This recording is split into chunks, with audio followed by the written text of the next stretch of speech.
Properties एक जैसी होती हैं, उनके मासेस एक जैसे होते हैं। डाल्टन्स की थ्योरी में ये बात थी कि जितने भी एटम्स हैं उनके मासेस एक जैसे हैं, आइडेंटिकल मासेस हैं। मगर बाद में पता चला कि जो एक एलिमेंट के एटम्स हैं वो मासेस में एक जैसे नहीं है, उनके मासेस डिफरेंट है। और फिर उन एटम्स को नाम दिया गया आइसोटोप्स का। बेटा उन एटम्स के लिए कौन सा टर्म इस्तेमाल किया गया? Isotopes. Atoms of the same element, बेटा atoms of the same element having same atomic number but different mass number. Atoms होंगे सेम एलिमेंट के जिनका एटॉमिक नंबर तो सेम होगा मगर जो मास नंबर होगा वो चेंज होगा, उसको उनको हम कहते हैं, उन एटम्स को हम कहते हैं आइसोटोप्स।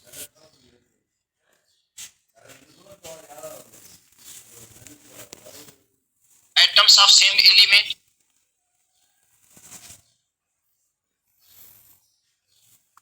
बेटा सेम एलिमेंट के एटम्स होंगे, atoms of same element having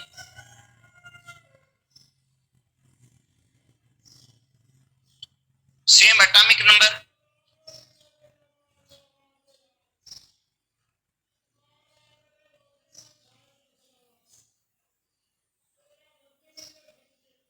but different mass number, but different mass number।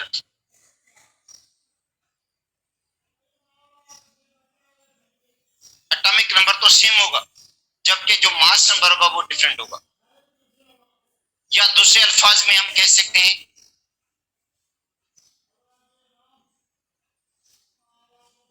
Atoms of same element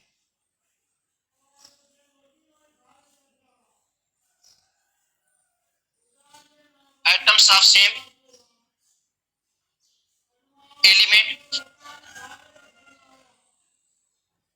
having same number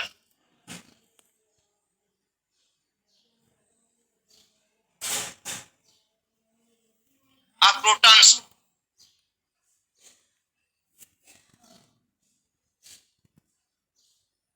but different number of neutrons. Proton की तादाद तो सेम होगी जबकि neutron की तादाद change होगी।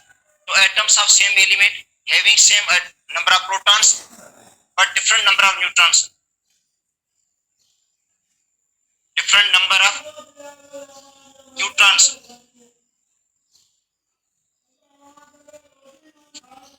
in their nuclei।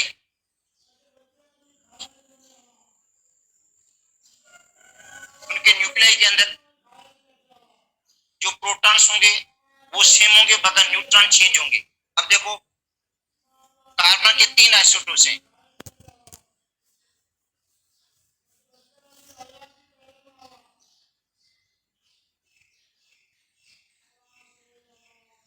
बेटा carbon के 3 आइसोटोप्स हैं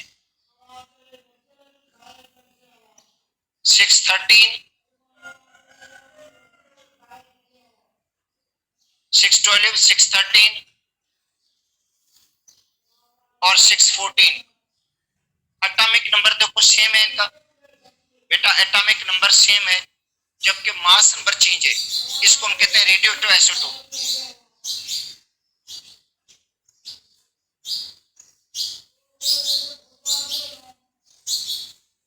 वैसे इसको कार्बन डेटिंग भी कहा जाता है, बेटा इसको कार्बन डेटिंग भी कहता है। किसी इंसान प्लेस की एज मालूम करने के लिए कार्बन 14 की मिकदार से मालूम होती है, इसको कार्बन डेटिंग भी कहते हैं, कार्बन 14 को। तो देखो एटॉमिक नंबर सेम है और जो मास नंबर है वो उनके चेंज है। Mass number 12, 13, 14। प्रोटॉन की तादाद एटॉमिक नंबर के बराबर होती है। बेटा प्रोटॉन की तादाद एटॉमिक नंबर है, वो Z की वैल्यू है। प्रोटॉन इसके अंदर 6 है, प्रोटॉन इसके अंदर भी 6 होंगे और प्रोटॉन इसके अंदर भी 6 होंगे। इसके अंदर न्यूट्रॉन होंगे, बेटा न्यूट्रॉन निकालते हैं mass number minus atomic number. Mass number देखो न्यूट्रॉन का फार्मूला होता है A minus Z, mass number minus atomic number. तो 12 में 6 माइनस करेंगे 6 और 13 है ये मास नंबर और एटॉमिक नंबर 6 है तो 7 हो जाएंगे। और यहाँ पे 14 में से 6 माइनस करेंगे तो 8 हो जाएंगे। तो न्यूट्रॉन की तादाद देखो चेंज है, प्रोटॉन की तादाद सेम है और इलेक्ट्रॉन की तादाद भी सेम होगी। इलेक्ट्रॉन इसके अंदर भी 6 हैं, इसके अंदर भी इलेक्ट्रॉन 6 हैं, इसके अंदर भी इलेक्ट्रॉन 6 हैं। अच्छा, हाइड्रोजन के भी 3 आइसोटोप्स हैं।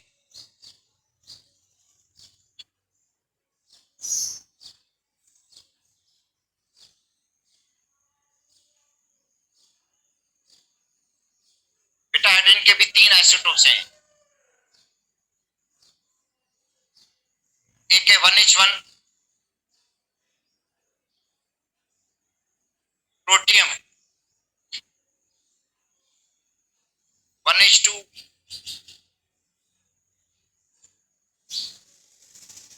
ड्यूटेरियम और 1H3 ट्राइटियम रेडिएटिव।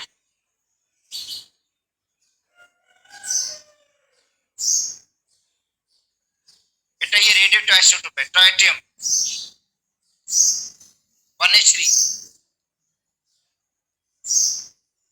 इसके अंदर प्रोटॉन 1, इसके अंदर भी प्रोटॉन 1, इसके अंदर भी प्रोटॉन 1।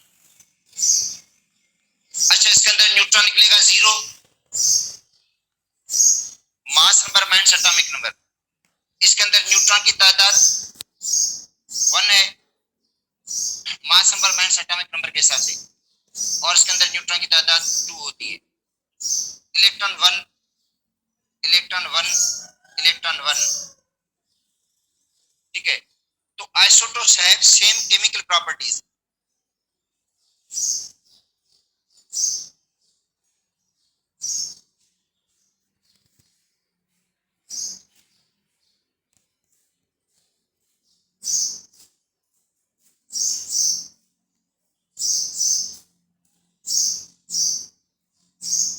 बेटा जो आइसोटोप्स हैं उनकी केमिकल प्रॉपर्टी सेम होंगी एंड सेम पोजीशन।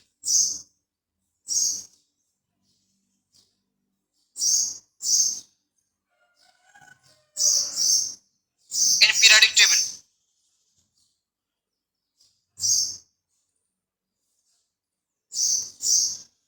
और जो पीरियोडिक टेबल में इनकी पोजीशन होगी वो भी सेम होगी। जो बेटा पीरियोडिक टेबल के अंदर उसकी पोजीशन होती है प्रोटियम, ड्यूटेरियम, ट्राइटियम की या कार्बन 12, 13, 14 की, वो सेम होगी। ठीक है। अच्छा, अब उसके बाद बेटा कुछ एलिमेंट्स के आइसोटोप्स का जिक्र भी है इसमें कि भाई ऑक्सीजन के 3 आइसोटोप्स हैं, निकेल के 5 आइसोटोप्स हैं, कैल्शियम के 6 आइसोटोप्स हैं, कैडमियम के भी 6 हैं।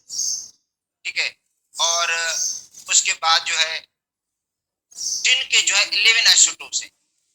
बेटा टिन के सबसे हाईएस्ट आइसोटोप्स है वो 11 है। वो बुक में लिखा हुआ, थ्योरी में आप पढ़ लेना उधर से। बेटा बुक में जो थ्योरी लिखी हुई है उसमें लिखे हुए कि किसके कितने आइसोटोप्स हैं। अब आते हैं relative abundance of the isotope.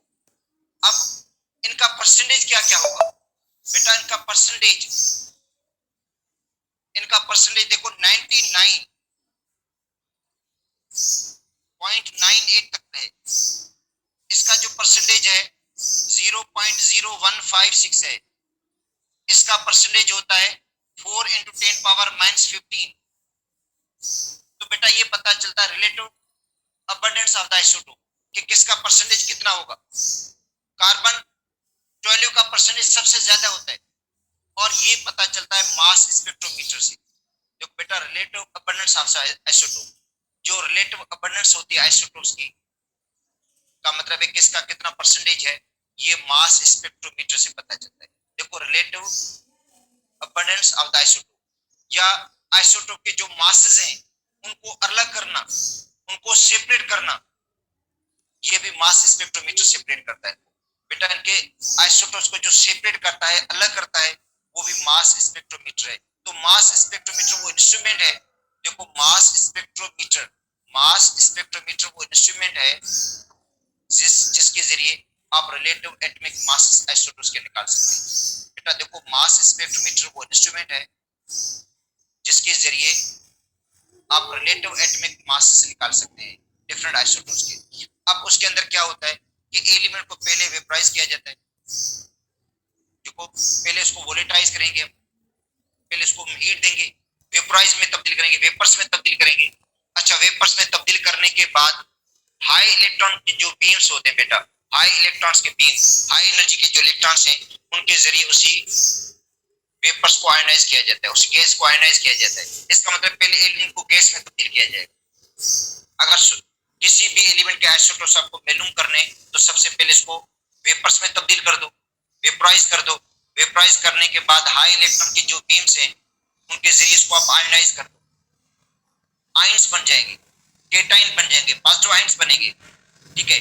और फिर उनके मास टू चार्ज रेशियो के जरिए वो अलग हो जाते हैं, मास टू चार्ज रेशियो, क्योंकि मासेस तो अलग अलग है इनके, प्रोटियम का मास, ड्यूटेरियम का मास, ट्राइटियम का मास अलग है, या कार्बन 12, 13, 14 का मास अलग है। फिर mass to charge ratio, mass to charge ratio के जरिए उन आयंस को सेपरेट किया जाता है, और फिर उनका एक ग्राफ बन जाता है। यहाँ से पता चल जाता है रिलेटिव अबंडेंस का कि कितना किसका परसेंटेज कितना है। अगर सपोज करते हैं नियॉन का मालूम करना चाहते हैं, तो नियॉन का भी पता चल जाएगा, नियॉन 20, 21, 22। नियॉन जो है, नियॉन के 3 आइसोटोप्स हैं, 20 है, 21 है, 22 है, तो उसका पता चल जाएगा कि इसकी रिलेटिव अबंडेंस कितना है, मतलब 20 की मिकदार कितनी है।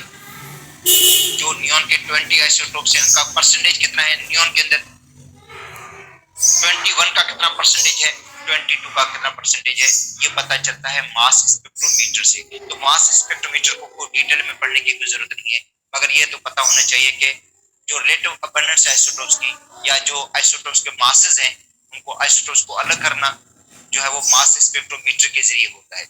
इसका मतलब है मास स्पेक्ट्रोमीटर के जरिए एटॉमिक मास ये मालूम होता है, क्योंकि मास स्पेक्ट्रोमीटर डिफरेंट आइसोटोप्स को अलग करेगा, सेपरेट करेगा, ठीक है, और उसके जरिए उसका परसेंटेज भी निकलेगा कि कितना, किसका रिलेटिव अबंडेंस किसका है, कितना ज्यादा है, कौन सा आइसोटोप जो है उसका कितना परसेंटेज है। अच्छा, अब देखो 280 आइसोटोप्स, बेटा 280 जो आइसोटोप्स हैं वो समझे नेचर के अंदर मौजूद है। 280 आइसोटोप्स, टोटल जो आइसोटोप्स है वो 280 है, जिसके अंदर 40 आइसोटोप्स जो है रेडियोएक्टिव है। बेटा 280 आइसोटोप्स हैं, ठीक है, जिसके अंदर 40 जो आइसोटोप्स हैं वो रेडियोएक्टिव है। इसके अलावा 300 आइसोटोप्स ऐसे बनाए गए जो आर्टिफिशियल है मगर अनस्टेबल है। बेटा इसके अलावा है 300 जो आइसोटोप्स है वो उसके अलावा है जो अनस्टेबल है, जिसको रेडियोएक्टिव के जरिए बनाया गया, रेडियोएक्टिव डिसइंटीग्रेशन के जरिए बनाया गया, मगर वो है अनस्टेबल, ठीक है। अच्छा, अब आते हैं गोल्ड, आर्सेनिक, बेटा गोल्ड है, आर्सेनिक है, आयोडीन है, फ्लोरीन है, उनके सिंगल आइसोटोप्स है। इनको कहते हैं mono isotopic element, mono isotopic element. तो ये थोड़ा थ्योरी में पढ़ लेना, एक्चुअली ये टॉपिक पीएमसी के सिलेबस के अंदर नहीं है, फिर भी थोड़ा इनको रीड कर देना जरूरी है। तो कोई हो सकता है क्वेश्चन कभी कभी इस तरह भी आ जाते हैं, एक्स्ट्रा भी आ जाते हैं। अच्छा, उसके बाद है बेटा average atomic mass of neon, neon का एवरेज एटॉमिक मास। देखो नियॉन है, उसका एवरेज एटॉमिक मास, कल भी हमने पढ़ा था एक टॉपिक एवरेज एटॉमिक मास के हवाले से, मगर आज हम पढ़ते हैं नियॉन का एवरेज एटॉमिक मास। अब देखो तो नियॉन के आइसोटोप से इनका अबंडेंस दिया गया है कि कितना कितना परसेंटेज है इसका, average atomic mass of neon.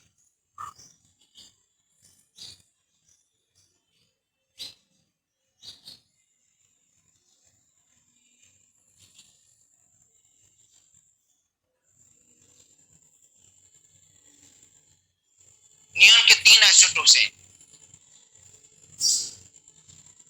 एक है 10, 20,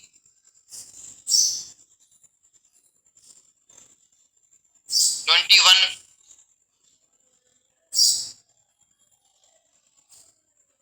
एक है 22। बेटा नियॉन के देखो 3 आइसोटोप्स हैं और इनका परसेंटेज इसका है 90.92 और ये मास स्पेक्ट्रोमीटर के जरिए निकाले गए। बेटा इनके जो परसेंटेज हैं ये मास स्पेक्ट्रोमीटर के जरिए निकाले गए, ठीक है।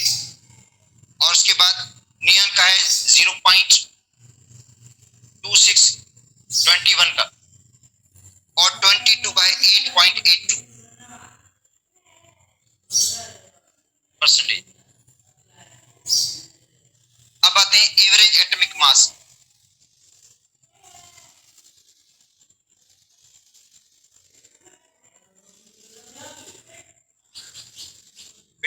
का जो एवरेज एटॉमिक मास निकलेगा वो फ्रैक्शन में होगा, क्योंकि जो एवरेज है वो तीनों आइसोटोप्स का बेटा सम है। एवरेज में जो तीनों आइसोटोप्स हैं उनके मासेस को हम सम करते हैं परसेंटेज की बुनियाद पर। अब देखो इसका परसेंटेज है 90.92, ठीक है 90.92। इसको मल्टीप्लाई किससे करेंगे हम?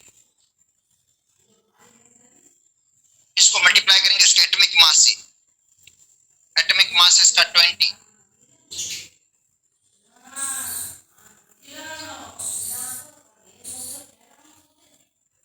बेटा देखो नियॉन का एटॉमिक मास 20 है, इसका ये परसेंटेज है, प्लस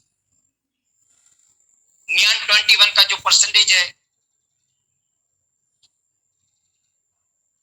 0.26, इसको मल्टीप्लाई करेंगे 21 से,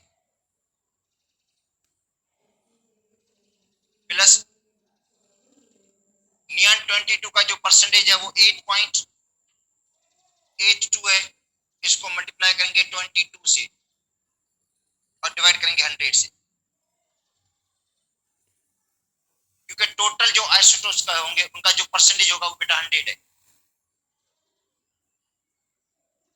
अब इनका जो एवरेज निकलेगा, इनका बेटा जो एवरेज निकलेगा वो निकलेगा 20.18। जाहिर बात है इसके लिए कैलकुलेटर की भी जरूरत पड़ेगी, कैलकुलेशन की जरूरत पड़ेगी, तो इस टाइप का प्रॉब्लम पॉसिबल नहीं है कोई आ जाए। हाँ कोई इस तरह हो सकता है जिसकी कैलकुलेशन आसान हो, इजी हो, बहुत अलग बात है, बाकी इस तरह का बेटा प्रॉब्लम नहीं आ सकता वैसे। हाँ या आ सकता है कि भाई इसका एवरेज किसके क्लोज होगा, बेटा देखो इसका एवरेज क्लोज होगा 20 के, क्योंकि जो नियॉन 20 है इसका परसेंटेज ज्यादा है, इसलिए इनका जो एवरेज आएगा वो देखो 20 के ज्यादा क्लोज है, देखो 20.18 है। ज्यादा नियरेस्ट किसके है? जिसका हाईएस्ट परसेंटेज है, जैसे प्रोटियम, ड्यूटेरियम, ट्राइटियम, बेटा प्रोटियम, ड्यूटेरियम, ट्राइटियम, उनका जो एवरेज निकलता है, इन तीनों का जो एवरेज निकलता है हाइड्रोजन का एटॉमिक मास वो 1.008 है, 1.008, मतलब किसके क्लोज? प्रोटियम के क्लोज।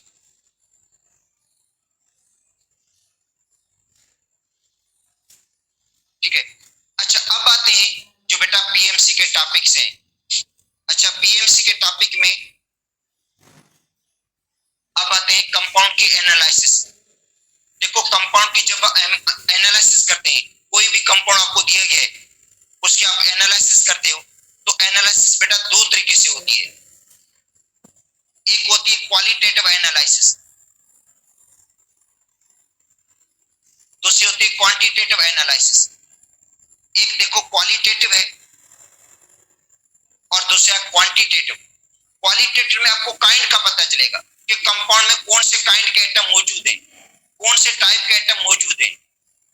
और क्वालिटेटिव एनालिसिस समझे प्रैक्टिकल के अंदर भी है, जो हमारे इंटर के प्रैक्टिकल हैं उसके अंदर भी क्वालिटेटिव एनालिसिस के हैं टॉपिक, जैसे detection of the elements, element को डिटेक्ट करना इन ऑर्गेनिक कंपाउंड, मतलब एक लेबोरेटरी में ऑर्गेनिक कंपाउंड दिया जाता है और उस ऑर्गेनिक कंपाउंड की डिटेक्शन होती है कि भाई ऑर्गेनिक कंपाउंड में कौन से एलिमेंट्स मौजूद हैं।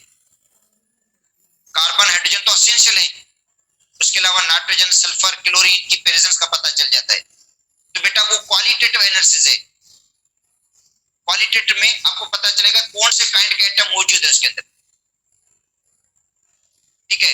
या साल्ट एनालिसिस होती है, साल्ट एनालिसिस। साल्ट एनालिसिस में आपको पता चलेगा कौन से साल्ट के अंदर कौन सा टाइप का केटाइन और कौन से टाइप का एनाइन मौजूद है। तो ये क्वालिटेटिव एनालिसिस है, मतलब जो इंटर के प्रैक्टिकल्स हैं उनके अंदर क्वालिटेटिव एनालिसिस होती है, जिसमें हमें पता चलता है कि कौन से काइंड के एटम्स मौजूद हैं कंपाउंड के अंदर।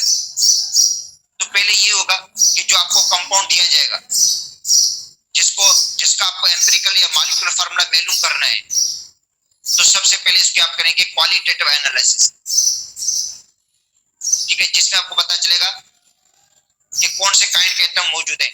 डिटेक्शन ऑफ द एलिमेंट्स का पता चलेगा, एलिमेंट को डिटेक्ट करेंगे, एलिमेंट को आप आइडेंटिफाई करेंगे कि कौन से एलिमेंट्स जो मौजूद है कंपाउंड के अंदर। अच्छा, उसके बाद हम उनके मालूम करेंगे मास ऑफ द एलिमेंट्स। बेटा मास ऑफ द एलिमेंट्स मालूम करेंगे, परसेंटेज निकालेंगे, मोल रेशियो निकालेंगे, सिंपलेस्ट रेशियो निकालेंगे। ये जो आ जाता है ये आता है क्वांटिटेटिव एनालिसिस। क्वांटिटेटिव का मतलब अमाउंट निकालेंगे, उनका अमाउंट मालूम करेंगे। सपोज करते हैं कंपाउंड के अंदर ऑर्गेनिक कंपाउंड जिसके अंदर कार्बन, हाइड्रोजन, ऑक्सीजन मौजूद है, कार्बन मौजूद है, हाइड्रोजन मौजूद है, ऑक्सीजन मौजूद है, तो हम कार्बन का भी परसेंटेज, कार्बन का भी मास निकालेंगे, हाइड्रोजन का मास निकालेंगे, ऑक्सीजन का मास निकालेंगे।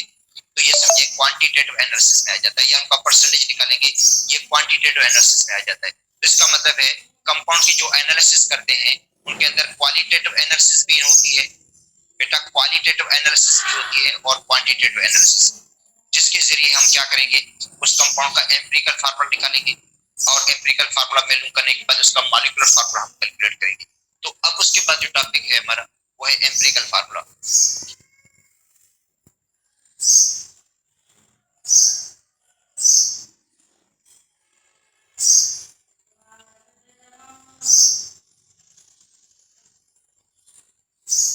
बेटा एम्पिरिकल फार्मूला डिफरेंट एक्सपेरिमेंट्स के रिजल्ट से निकलेगा।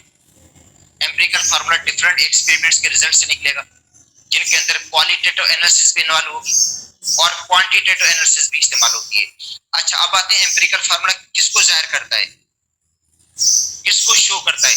द फार्मूला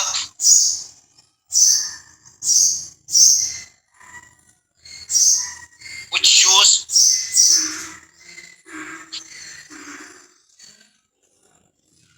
फार्मूला है जो शो करता है, जो जाहिर करता है, जो रिप्रेजेंट करता है। द फार्मूला व्हिच शोज या रिप्रेजेंट या express, the formula which shows simplest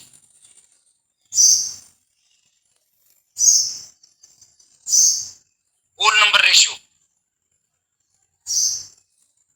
बेटा फार्मूला है जो जाहिर करता है सिंपलेस्ट होल नंबर रेशियो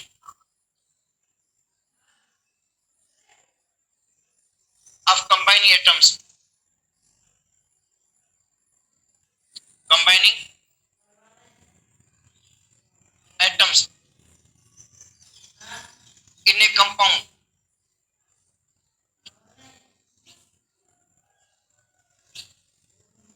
बेटा फार्मूला है जो जाहिर करता है, जो शो करता है, जो रिप्रेजेंट करता है simplest whole number ratio, simplest और whole number ratio of combining atoms in a compound. ठीक है, एग्जाम्पल ग्लूकोज C6H12O6, ये इसका मॉलिक्यूलर फार्मूला है। ये बेटा देखो ग्लूकोज का मॉलिक्यूलर फार्मूला है। The empirical formula of glucose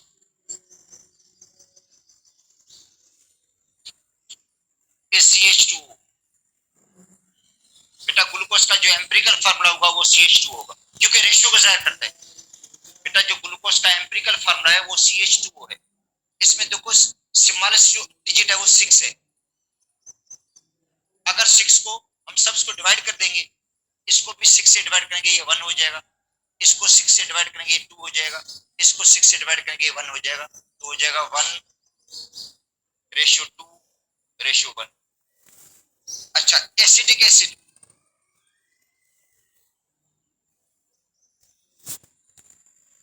C2H4O2, क्योंकि बेटा एसिटिक एसिड होता है CH3COOH। जो एसिटिक एसिड है वो है CH3COOH, तो C2H4O2 हो जाएगा। बेटा एसिटिक एसिड का जो मॉलिक्यूलर फार्मूला होगा वो होगा C2H4O2। ठीक है, एम्पिरिकल फार्मूला क्या होगा एसिटिक एसिड का, वही हो जाएगा CH2O। बेटा इसका भी एम्पिरिकल फार्मूला वही हो जाएगा, इसको 2 से डिवाइड कर देंगे, इसके अंदर छोटी डिजिट देखो स्मॉलेस्ट नंबर 2 है, इसको 2 से डिवाइड करेंगे ये 1 हो जाएगा, इसको 2 से डिवाइड करेंगे ये 2 हो जाएगा, इसको 2 से डिवाइड करेंगे ये 1 हो जाएगा CH2O। 1:2:1। अगर दो कंपाउंड का एम्पिरिकल फार्मूला सेम है तो परसेंटेज कंपोजिशन भी सेम होगा। सेम एम्पिरिकल फार्मूला,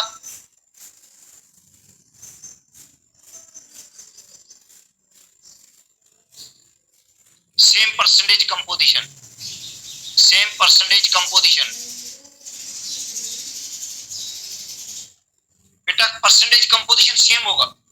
अगर क्वेश्चन आ जाता है बेटा ग्लूकोज के अंदर कार्बन का परसेंटेज और एसिटिक एसिड के अंदर कार्बन का परसेंटेज बराबर होगा, हाइड्रोजन का परसेंटेज बराबर होगा, ऑक्सीजन का परसेंटेज बराबर होगा, एम्पिरिकल फार्मूला सेम है तो परसेंटेज कंपोजिशन बेटा सिमिलर होगी, सेम परसेंटेज कंपोजिशन होगी। जिन कंपाउंड का एम्पिरिकल फार्मूला सेम है, कंपाउंड डिफरेंट है मगर उनके अंदर जो परसेंटेज है कार्बन हाइड्रोजन ऑक्सीजन का वो एक जैसा होगा। अच्छा बेंजीन,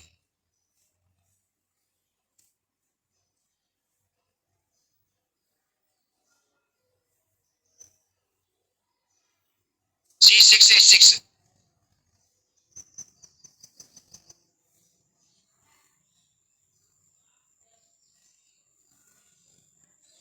देखो एम्पिरिकल फार्मूला बेंजीन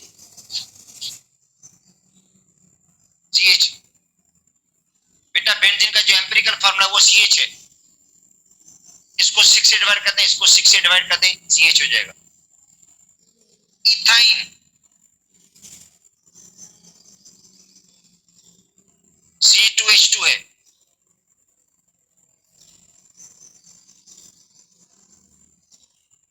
इसका भी एम्पिरिकल फार्मूला CH है, 1:1। तो क्या होगा, same percentage of carbon and hydrogen. बेटा कार्बन का परसेंटेज और हाइड्रोजन का परसेंटेज इथेन के अंदर सेम होगा, सेम परसेंटेज कंपोजिशन।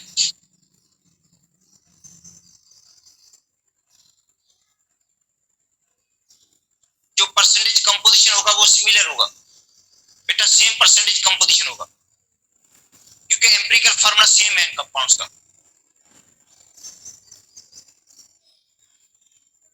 और कुछ ऐसे कंपाउंड्स होते हैं जिनका मॉलिक्यूलर फार्मूला और एम्पिरिकल फार्मूला बेटा सेम है, जैसे वाटर है, वाटर का मॉलिक्यूलर फार्मूला H2 है और एम्पिरिकल भी H2 ही होगा। और इसके अलावा जो कैल्शियम कार्बोनेट है CaCO3 इसका भी वही होगा, कार्बन डाइऑक्साइड का भी वही होता है, सक्रोज का भी वही होगा।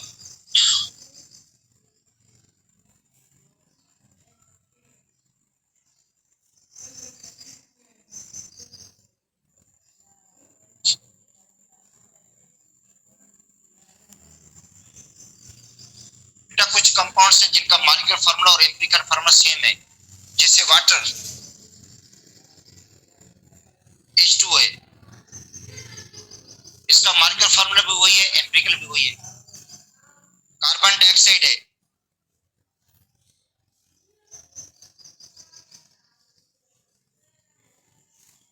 CO2 सेम होगा, मॉलिक्यूलर फार्मूला भी वही होगा और जो एम्पिरिकल फार्मूला है वो भी सेम होगा। सक्रोज है,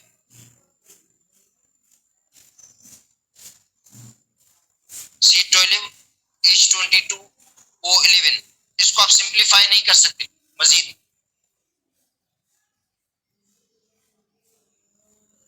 तो इनके जो मॉलिक्यूलर फार्मूला है और एम्पिरिकल फार्मूला बेटा सेम होंगे। अच्छा अब आते हैं determination of empirical formula. Empirical formula को किस तरह हम डिटरमाइन करेंगे?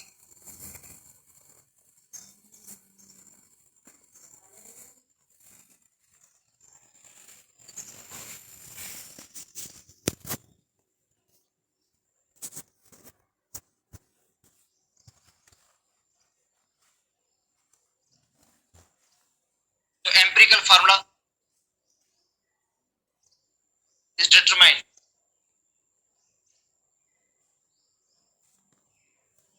ठीक है, एम्पिरिकल फार्मूला को हम डिटरमाइन करेंगे डिफरेंट एक्सपेरिमेंट्स के जरिए।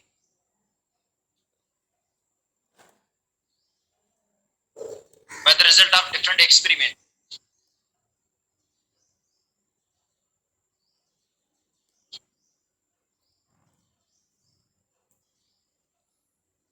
बेटा डिफरेंट एक्सपेरिमेंट के रिजल्ट से पता चलेगा।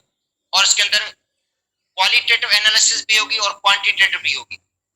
देखो इसके अंदर जो एनालिसिस इस्तेमाल होती है वो क्वालिटेटिव भी है और क्वांटिटेटिव भी होती है। अच्छा, पहला स्टेप देखो,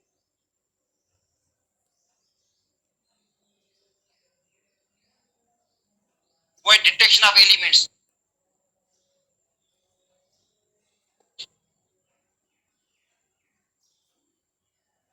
इन गिवन कंपाउंड। बेटा एलिमेंट की डिटेक्शन, एलिमेंट को डिटेक्ट करना कि भाई कंपाउंड के अंदर कौन से एलिमेंट्स मौजूद हैं, तो ये आती है क्वालिटेटिव में। काइंड का पता चलेगा कि कौन से काइंड के एटम मौजूद है इसके अंदर, तो बेटा ये है क्वालिटेटिव एनालिसिस।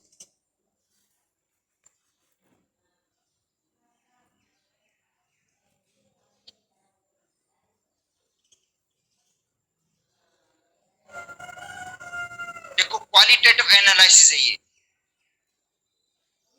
बेटा ये एनालिसिस है क्वालिटेटिव।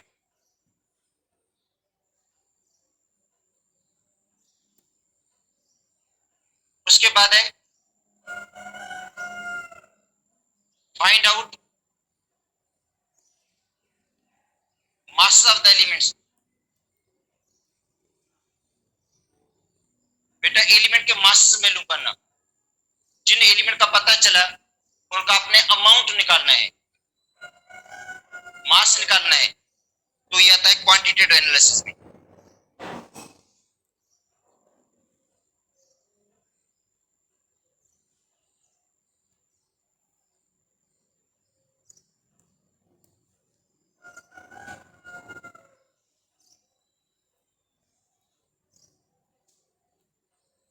बेटा ये आता है क्वांटिटेटिव एनालिसिस में। तो ये क्वांटिटेटिव एनालिसिस है जिसमें आपको क्वांटिटी का पता चलता है। अच्छा, जब आपने मास को कैलकुलेट कर दिया उसके बाद निकालेंगे परसेंटेज।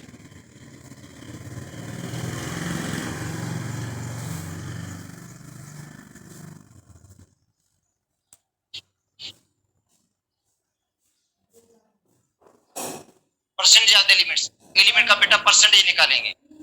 मास कैलकुलेट करेंगे पहले एलिमेंट का, उसके बाद परसेंटेज। अच्छा, उसके बाद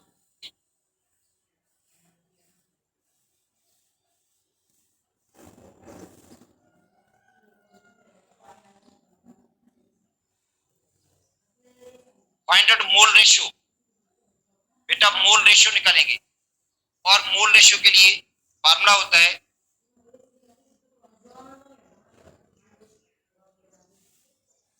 percentage of element divide by atomic mass.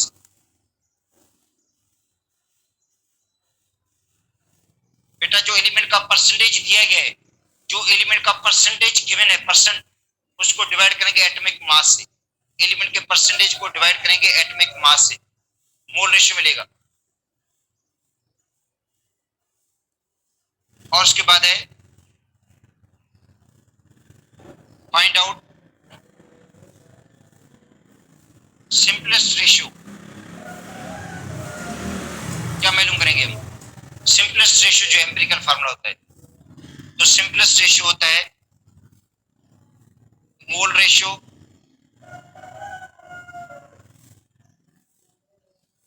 उसको डिवाइड करेंगे स्मॉलेस्ट मोल रेशियो से या लोएस्ट मोल रेशियो से। बेटा जो सिंपलेस्ट रेशियो निकलता है वो है mole ratio divide by smallest mole ratio.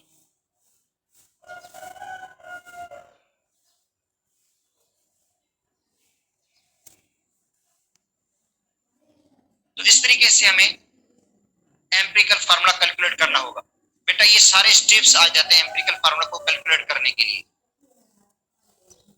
ठीक है, अगर एम्पिरिकल फार्मूला किसी ऑर्गेनिक कंपाउंड का निकालते हैं, बेटा देखो एम्पिरिकल फार्मूला किसी आप ऑर्गेनिक कंपाउंड का निकालना चाहते हैं जिसके अंदर कार्बन, हाइड्रोजन, ऑक्सीजन मौजूद है, तो उसके अंदर होती है कंबशन एनालिसिस। कंबशन करते हैं उसकी।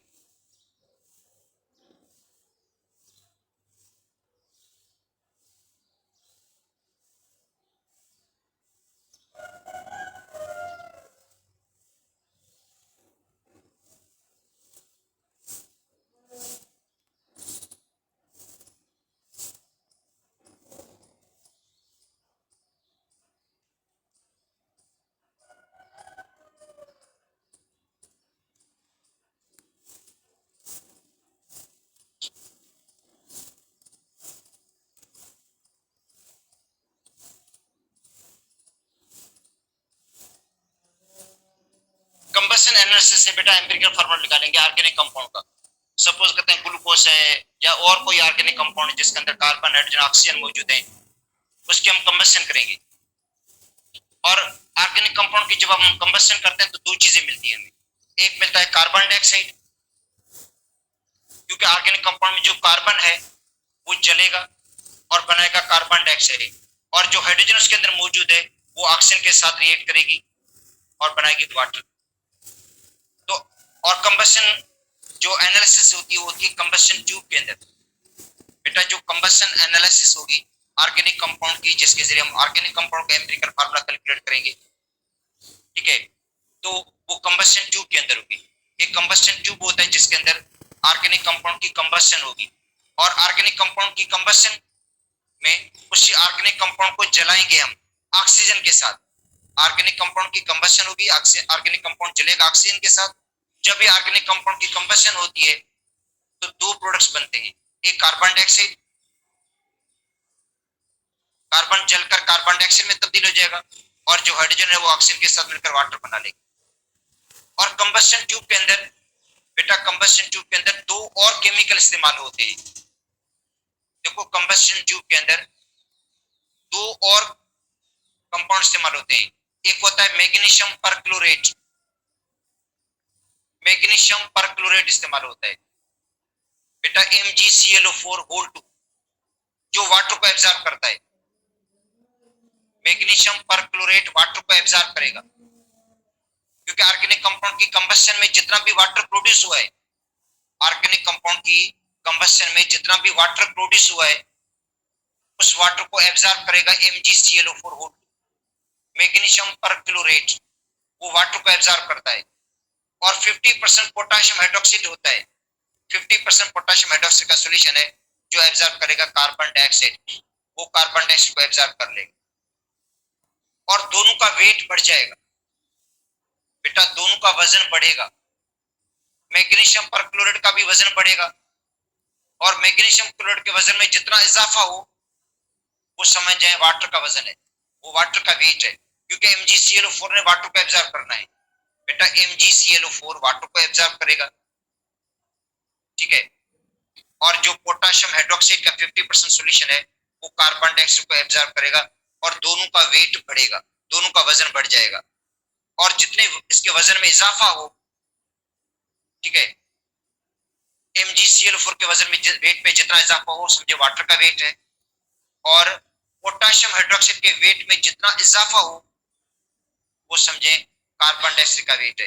तो उसी से पता चलेगा कि ऑर्गेनिक कंपाउंड की कंबशन के बाद कितना हमें कार्बन डाइऑक्साइड मिला और कितना वाटर मिला, और ऑर्गेनिक कंपाउंड की मतलब एम्पिरिकल फार्मूला मालूम हो जाएगा हमें। ऑर्गेनिक कंपाउंड का जो एम्पिरिकल फार्मूला है बेटा मालूम हो जाएगा हमें। ये तीन चीजें चाहिए, मतलब सबसे पहले ये कि जिस कंपाउंड की आप एनालिसिस कर रहे हैं पहले सबसे पहले वेट उसका निकालें बेटा। जिस कंपाउंड की आप एनालिसिस कर रहे हैं, सपोज करते हैं ग्लूकोज की आप एनालिसिस कर रहे हो, ग्लूकोज की आप कंबशन कर रहे हो, ठीक है, तो आपने क्या करना है, उस ऑर्गेनिक जो ऑर्गेनिक कंपाउंड का सैंपल है सबसे पहले उसका वेट निकालना है और वो वेट नोट करना है। अच्छा, उसको डालेंगे कंबशन ट्यूब के अंदर, कंबशन ट्यूब के अंदर उसकी कंबशन करेंगे ऑक्सीजन के साथ, वो ऑक्सीजन के साथ जलेगा, ऑक्सीजन के साथ जलने के बाद वो बनाएगा दो प्रोडक्ट्स, कार्बन डाइऑक्साइड और water.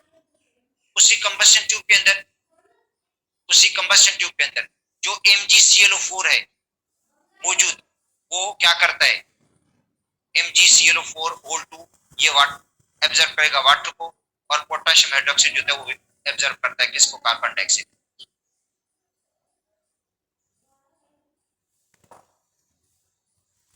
Organic compound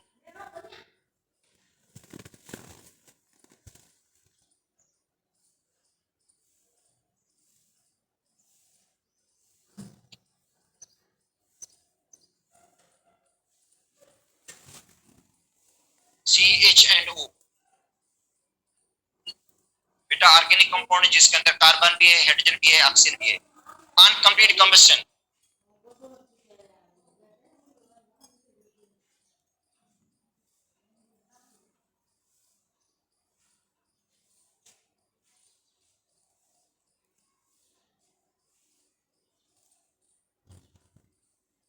In combustion tube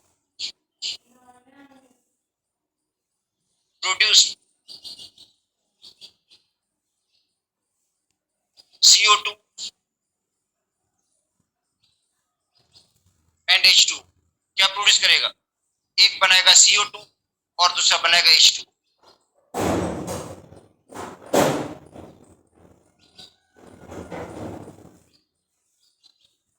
In combustion tube MgClO4 2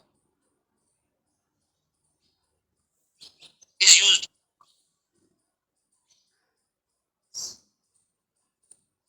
to absorb H2। बेटा मैग्नीशियम पर क्लोराइड ये वाटर को एब्जॉर्ब करेगा। जो मैग्नीशियम पर क्लोराइड है ये वाटर को एब्जॉर्ब करता है। And 50% potassium hydroxide which absorb CO2, ये क्या करेगा? CO2 को एब्जॉर्ब करेगा और दोनों का वेट बढ़ेगा। और जितना भी इनके वेट में इजाफा हो, MgCl4 के वेट में जितना इजाफा हो वो समझे वाटर का वेट है, और पोटेशियम हाइड्रोक्साइड के वेट में जितना इजाफा हो समझे कार्बन डाइऑक्साइड का वेट है। इस तरीके से आप एम्पिरिकल फार्मूला निकाल सकते हैं। मतलब एम्पिरिकल फार्मूला मालूम करने के लिए एक आपको ऑर्गेनिक कंपाउंड का वेट चाहिए, एक चाहिए आपको ऑर्गेनिक कंपाउंड का वेट, दूसरा चाहिए कार्बन डाइऑक्साइड का वेट, और तीसरा चाहिए वाटर का वेट। तो आप एम्पिरिकल फार्मूला निकाल सकते हैं। ठीक है, सपोज करते हैं एक डेटा आपको दी गई है, उसमें है मास ऑफ ऑर्गेनिक कंपाउंड। बेटा मास ऑफ ऑर्गेनिक कंपाउंड 4.84 ग्राम। बेटा ऑर्गेनिक कंपाउंड जिसका मास दिया गया आपको 4.84 ग्राम, 4.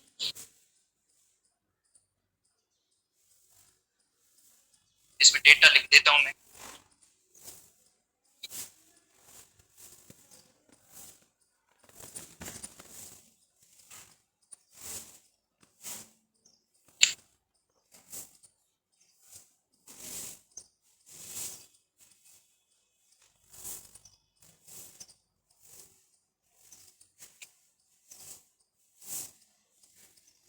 जीरो पॉइंट 0.54, ये बेटा ऑर्गेनिक कंपाउंड का मास है। ये ऑर्गेनिक कंपाउंड जिसका मास दिया गया आपको, और उसके बाद है mass of CO2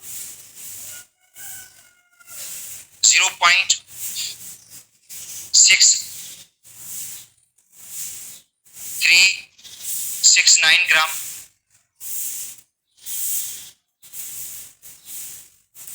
mass of H2 ये गिवन है आपको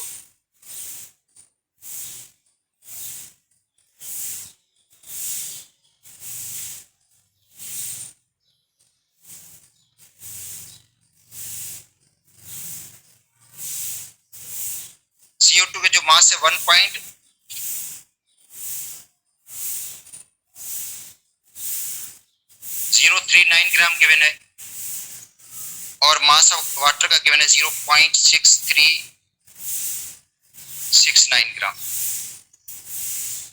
और आपको एम्पिरिकल फार्मूला निकालना है इसका। अच्छा देखो, ये प्रॉब्लम इस तरह का प्रॉब्लम बेटा डेटा इतनी बड़ी डेटा वाला आ नहीं सकता। सिर्फ इसके अंदर करेक्ट वैल्यूज पुट करनी है आपने। इसके फार्मूले आपको याद होने चाहिए बेटा, इसके जो फार्मूले हैं वो आपको याद होने चाहिए। ठीक है, अब स्टेप फर्स्ट है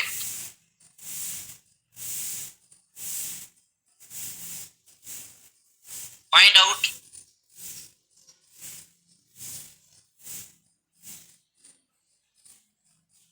मास ऑफ द एलिमेंट्स। बेटा ये फार्मूला याद होना चाहिए, find out mass of the elements.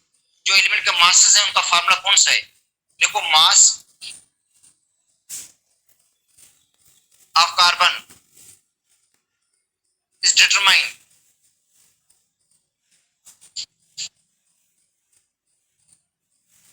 from mass of CO2. Carbon का मास आपको कार्बन डाइऑक्साइड से मिलेगा। बेटा कार्बन का जो मास है वो आपको मिलेगा कार्बन डाइऑक्साइड से, जो कार्बन का मास मिलेगा वो मिलेगा आपको कार्बन डाइऑक्साइड से। देखो तो मास ऑफ कार्बन का फार्मूला याद हो आपको बस। तो मास ऑफ कार्बन का फार्मूला है 1 mole of carbon divide by 1 mole of CO2 into mass of carbon dioxide. बेटा ये फार्मूला इसका, ये याद कर लो बस। इसके अंदर करेक्ट वैल्यू पुट कर दो। 1 मोल ऑफ कार्बन 12 ग्राम। बेटा 1 मोल कार्बन का 12 ग्राम है। 1 मोल कार्बन डाइऑक्साइड का 44 ग्राम के बराबर होता है into mass of carbon dioxide data में गिवन है। मास ऑफ कार्बन डाइऑक्साइड आपको डेटा के अंदर गिवन ही होगा, वो पुट कर दो 1.039 ग्राम। 1.039 ग्राम 1.039 ग्राम बस।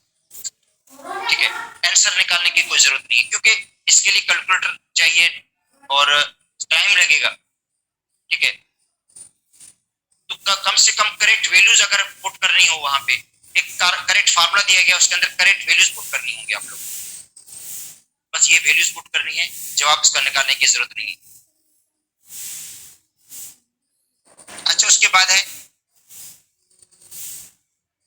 Mass of hydrogen.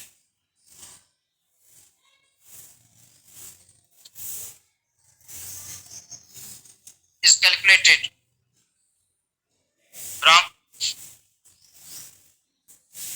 mass of H2। बेटा जो कंपाउंड के अंदर हाइड्रोजन थी, कंपाउंड के अंदर जो हाइड्रोजन थी वो जलकर किस में तब्दील हो गई? वाटर के अंदर।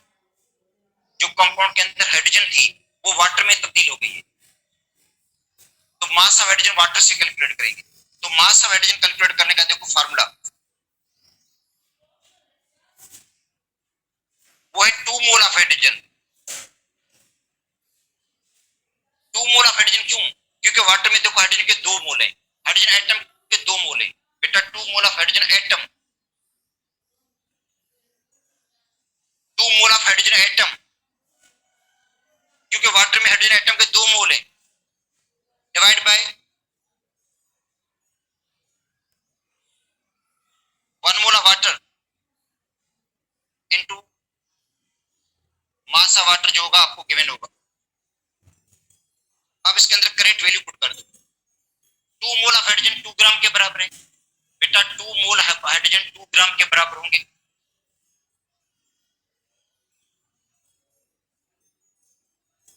2 मोल हाइड्रोजन के 2 ग्राम, 1 मोल वाटर का 18 ग्राम। कांस्टेंट वैल्यूज है ये, इनमें कोई चेंजिंग नहीं आएगी।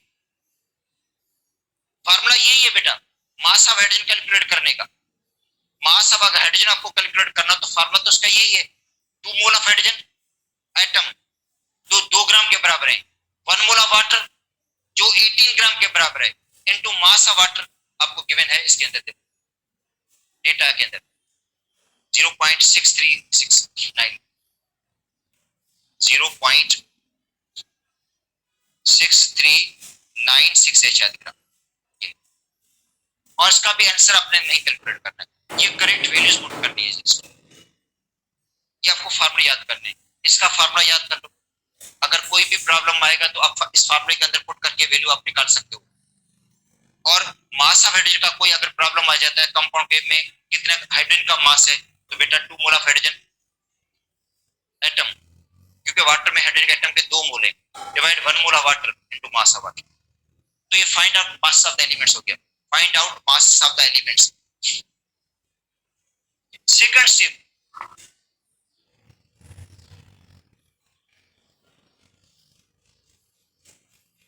Find out percentage of the elements.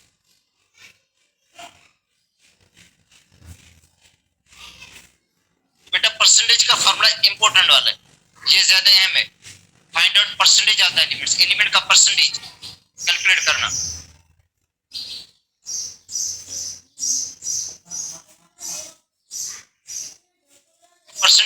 Element है, मास ऑफ एलिमेंट